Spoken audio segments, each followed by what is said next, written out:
اعوذ باللہ من الشیطان الرجیم بسم اللہ الرحمن الرحیم۔ سورۃ المائدہ مدینہ منورہ میں نازل ہوئی۔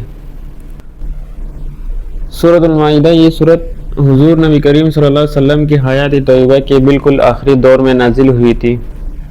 علامہ ابو حیان رحمۃ اللہ فرماتے ہیں کہ اس کے کچھ حصے صلح حدیبیہ اور فتح مکہ اور کچھ حجۃ الوداع کے موقع پر نازل ہوئے تھے۔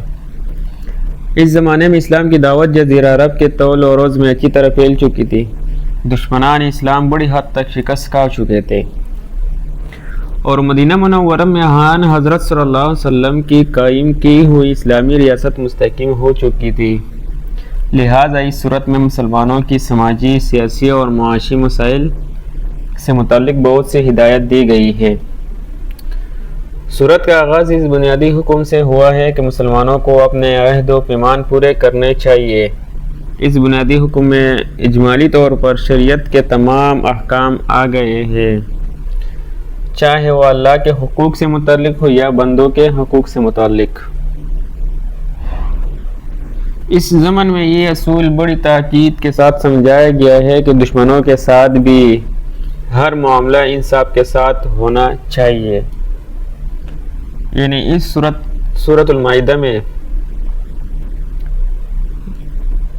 کہ بڑی واضح اللہ تعالیٰ نے فرمائی ہے کہ دشمنوں کے ساتھ بھی ہر معاملہ انصاف کے ساتھ ہونا چاہیے، اور یہ خوشخبری بھی دی گئی ہے کہ دشمنان اسلام کو اب اسلام کی پیش قدمی روکنے سے مایوس ہو چکی ہے اور اللہ نے اپنے دین مکمل فرما دیا ہے۔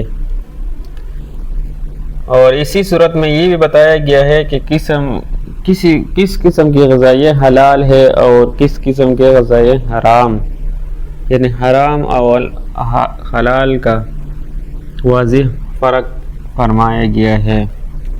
اور اسی سلسلے میں شکار کے احکام بھی وضاحت کے ساتھ بیان ہوئے ہیں۔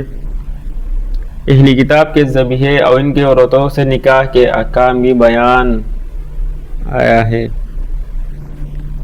چوری اور ڈاکے کی شرعی سزائیں مقرر فرمائی گئی ہے۔ کسی انسان کو ناحق قتل کرنا کتنا بڑا گناہ ہے، اس کی وضاحت کرتے ہوئے حضرت آدم علیہ السلام کے دو بیٹوں حابیل اور قابیل کا واقعہ ذکر کیا گیا ہے۔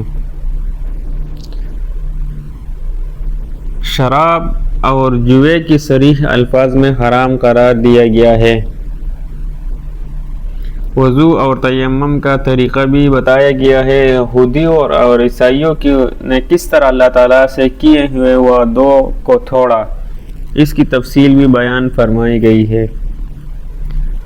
مائدہ عربی زبان میں دسترخوان کو کہتے ہیں۔